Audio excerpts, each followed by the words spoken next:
So hi, this is Luciana Police, and here I am with Annalee Jarrett from the Mhm. company 97th Floor. Uh, Welcome, Annalee. Thank you.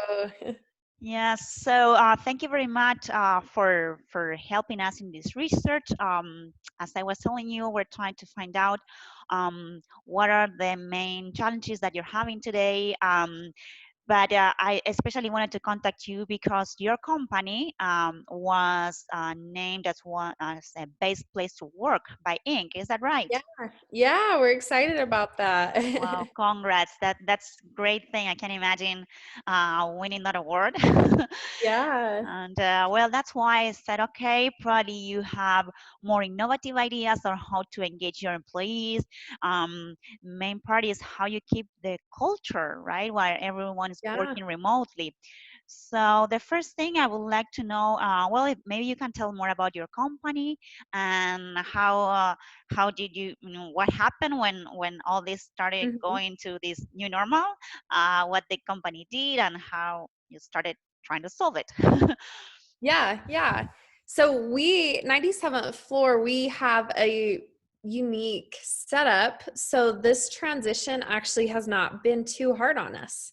I mean, I Wow. think it's been challenging on everyone for our own reasons, but 97th floor is a Row certified organization. Have you heard of Row before? No, I was gonna ask you because I saw here in my notes I had this system for allowing employees to feel that they are more care of, but I want to know more about it for sure. Yeah, so ROWE is ROWE. It stands for Results Only Work Environment. Oh, So that means that at 97th floor, they don't care about what hours we're working or where we're working at, just as long as the results are there. The results are the only thing that matter.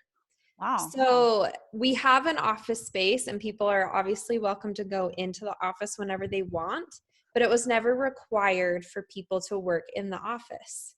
So a lot Oh, of us were already working pretty remotely. We've had several of our employees that go like travel and they just work as they travel. We had one of our designers live in India for a month and she wow. just was able to stay on top of her work there and do her own thing. So it's a Um, digital company for marketing, right? yeah, Mm-hmm. yep, Right. we're an agency. So the great thing with Row is it becomes much more of our, like it gives every employee autonomy. Like we are Mhm. responsible for our goals, hitting those goals. And it's not so much as just showing up to work, having butts and seats. It's much more than that. It's coming down to, are you getting results? And that's what's important. Right. So the transition has been very different. Like some people did prefer to go into the office just to have like the monitors there or some place to just really focus. But all of us had like our laptops already and were able to move home pretty quickly and like Wow. pretty seamlessly. Yeah. Wow, that's good. So, how did you manage to keep your the employees engaged? Like, I imagine that even though you were working already remotely, some of you probably that percentage increased. So, do you know what's the percentage now and how everybody is feeling about it? Yeah, yeah. So it definitely was a change a little bit. I mean, most people still had a few days they'd go into the office and just not seeing anyone is a big change. Mhm. I've been really, really proud of 97th floor through this transition because we use Slack to communicate, Mhm. and I feel like our Slack channels have just become alive with everyone sharing different resources and like I saw this cool article and it just made me smile today and just trying to pass that along. We've done a few other cool things. We started doing these remote lunches where just Wow. different employees would sign up to talk about stuff totally unrelated to work. Things about like Harry Potter characters or baking or different things. And anyone who wanted could just join the call and we do a video call as a group and everyone eat their lunch and we just have like a conversation around that topic. Oh, So that's it so was kind of a nice. yeah, it was a fun way to just get to know more people and to have some fun conversations. Um, we also have done this thing called like donut time where it randomly like pairs you up with another person in the company. Mhm. It's just whoever wants to, not forcing everyone to do it, but if people were interested in just having like maybe some adult conversation during the day that was lacking, and it would just pair you up with another person and you'd have like a 15-minute call. Like automatically, or how does it work? Yeah, Ah, it's a program that you can like sign up for. And so it's just like oh. an automatic system, and it just pairs you up with whoever's in there, and you have a conversation and you just get to know each other a little bit better. So we have tried to do a few other things just to keep Mhm. connections with each other, and it's been good. Yeah. We definitely miss each other, but it's been Ah, good. yes, yes, I can imagine. So apart from those informal meetings, are you doing I don't know, maybe in the past you wouldn't do it, but are you doing regular meetings, like daily meetings, weekly meetings, to share results or see what's going on, or how? And the next part of the question is, how do you share those results?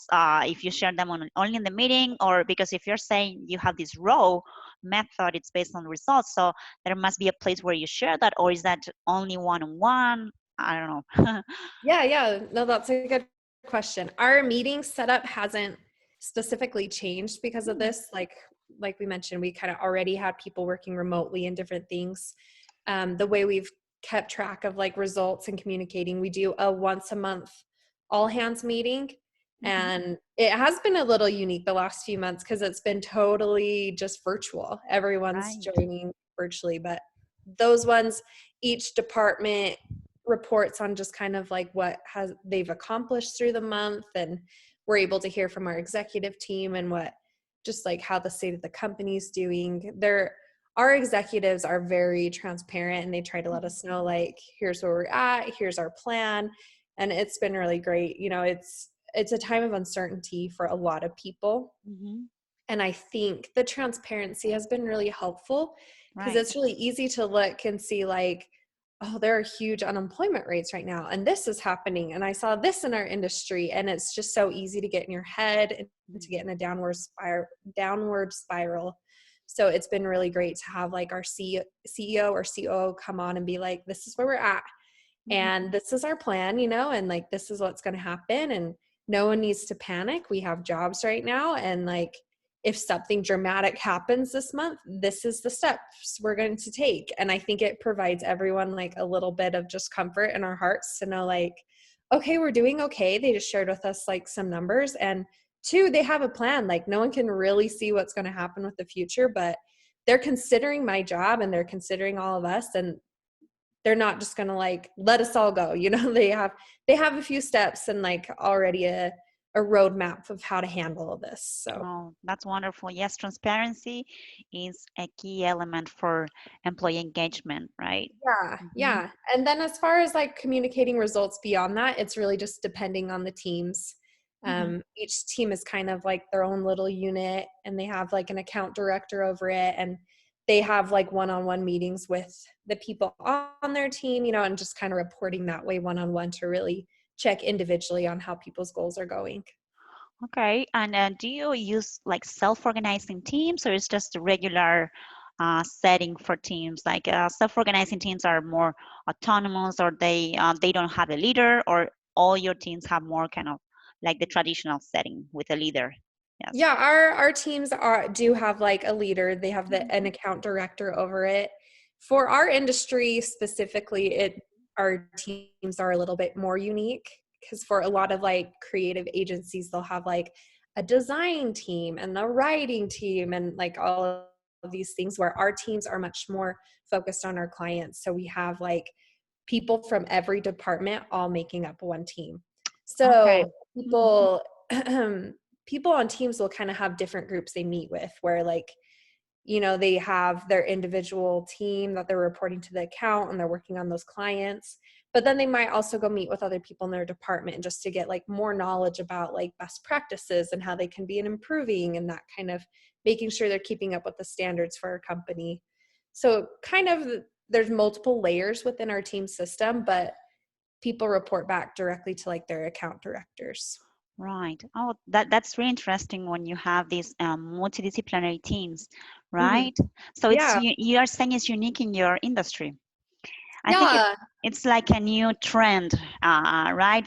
I have seen that in across various industries, but it's not common, right? It's Yeah, something yeah. totally new and it's working for you.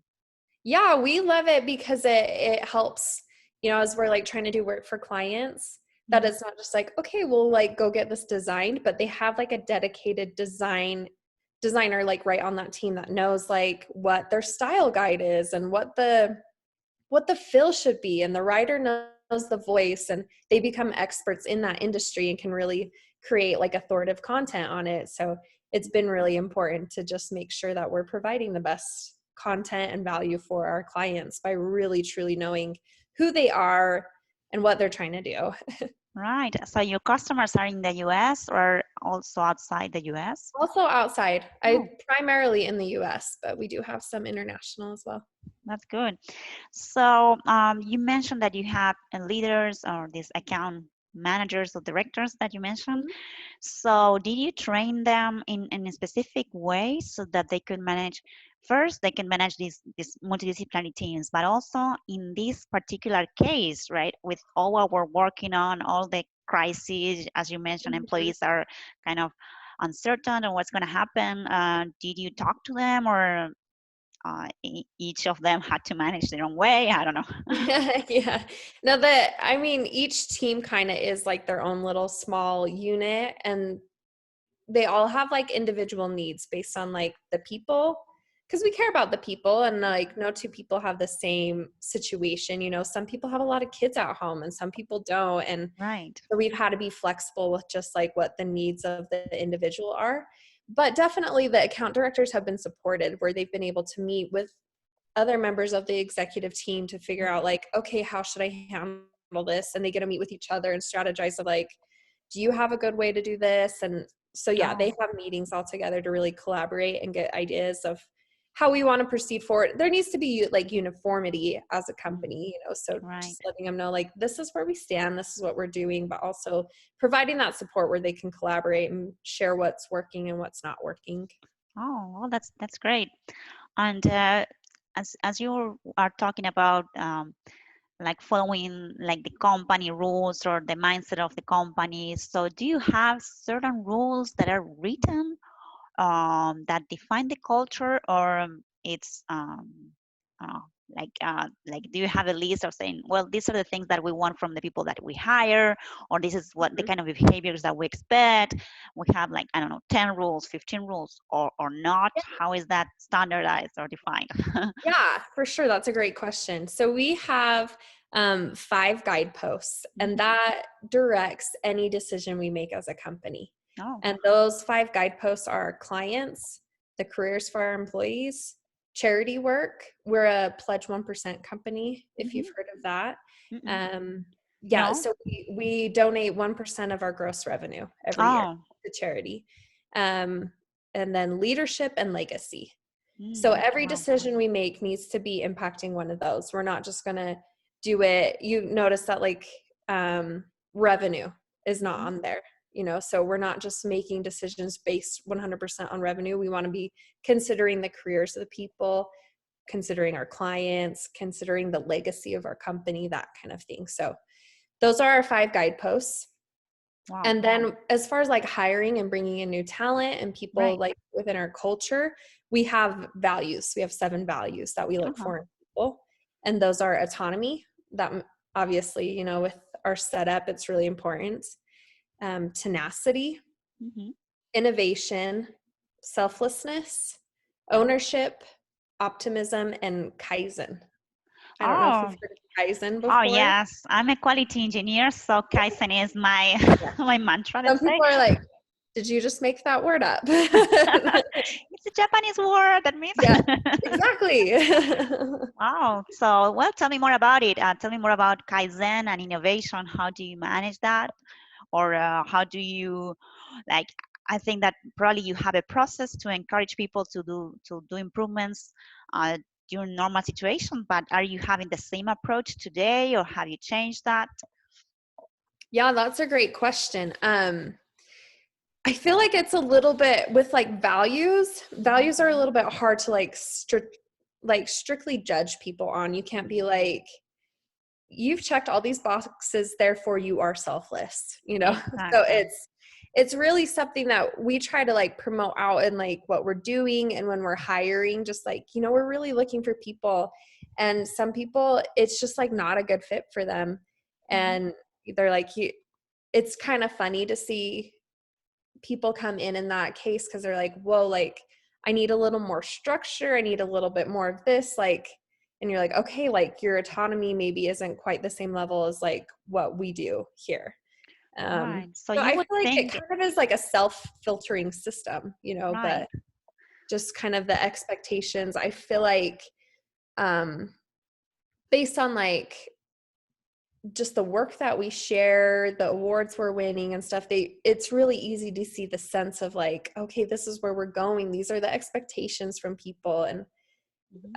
um, yeah, like we obviously want Right. That's the people to power feel of included. culture, I Yeah. guess, right? That if you build Yeah. it right, people just get filtered automatically. They don't feel comfortable and maybe they have to leave the company or maybe they keep growing because they are a really good fit. Yeah, Yeah. exactly. Mhm. I do think like we are in our meetings, you talked about just kind of like managing and expectations. For each client, we have contracts that have specific KPIs and goals. So that's Mhm. more so like when we're having one-on-ones with employees and talking about stuff, that's what we're like looking back on, like, because it's all about the results. We're results oriented. So Mm. everything goes back to that. Um, but I think in the process of achieving those results, it's really easy to be like, oh, I didn't take ownership, or no, I haven't been able to innovate here, and it kind of like filters out that way. But Mhm. we do just focus in on the results. Right. And I was curious about that word that you said, safe list, or self list. Uh, Selfless. yes, or selfless, you mean? Yeah. Yeah. Oh, okay. Yeah. So that means that you don't think about yourself only, but you think about your team too. That would be Yeah. the Yeah. approach. Hmm. Yeah. Okay, Team excellent. players. We like team players. Team players, great. Excellent. So, did you share or did you see like a challenge, the time management aspect as you're so results oriented? Did you see like the performance decreased, or were you able to maybe at the very beginning it decreased, but then you figure out how to make it like improve? Because there's a lot of people that work, I mean, they're used to work in the office, but then they go home and really they cannot focus, right? They have so many Yeah. distractions around, they don't have a setup. Like this is usually my office. When I don't go to clients, I work from home, so I'm pretty comfortable. Yeah. But maybe other people, it's not the same case. So, well, I also have my family here, which I'm not used to. So Yeah. there are many things that are changing. So do you have any strategies or any suggestions on that you found out that worked for you? Yeah, that's a great question. It's actually really interesting because we've been Row for about 5 years now, Mm, roughly. And when our CEO decided to make that transition, people were like, "You're crazy! Like, results are going to go down. Like, how can you like make sure people are being productive? Like, right. all of Traditional that." thinking. Yeah, yeah. So he got a lot of that. So it's pretty fun to hear him talk about that transition and just what other people in his network were so worried about. But he just felt so strongly because he, as like the company owner, if his kids had like a soccer game, he left and did that. And if his wife was busy and needed help, like he jumped in. He's like, why do I get like this flexibility and my employees don't? So he just felt strongly that like we're all adults, you Mm-hmm. should be able to do this. Like the benefits I enjoy, like I want all of my employees to enjoy. And so he just kind of took that leap of faith. And we actually never experienced a decline in results or performance at all. I think people just really felt valued, that they were given that responsibility. As I've talked with other people or even like looked at my own work, I think that original transition was a little bit hard to just like manage time. And Mm-hmm. sometimes that's a big filter for people working at 90 Summit Floor is Right. they're like, it's just so hard to manage my time. There's no expectation of 9 to 5. So I feel like I need to work all day, and that kind of falls under to like that autonomy and ownership. Like they just aren't able to like figure that out. And ultimately, it's just not like a great fit for our culture here. Right. But ultimately, you just, you figure out what works for yourself. I know for me, it was like, okay, I need to have like a dedicated space, and I need to know like, okay, these things I don't worry about right now. And it's just like kind of retraining your brain to like think about work stuff while you're at home, and then being able to turn it off sometimes when you're at home, and figuring out when you're most productive. Like sometimes some of my colleagues are most productive at like 11 o'clock at night, but Right. that's when I need to be done. So I just learned like, okay, I turn off my notifications at this point and I don't worry about it till then. Like, and it's just learning to like really self manage. Exactly.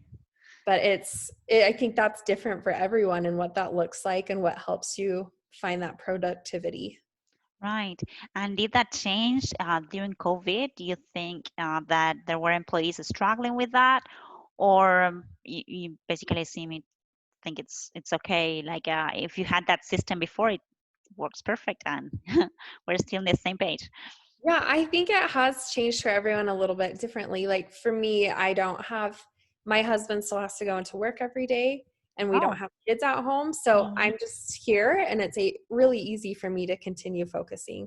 But Right. a lot of my colleagues have kids at home and a wife at home, or like other people, that it can get really distracting. Yes. Um, and maybe for some of them, they've just been like, okay, well, I'm not going to work from noon to 4 because my kids are crazy in the afternoon.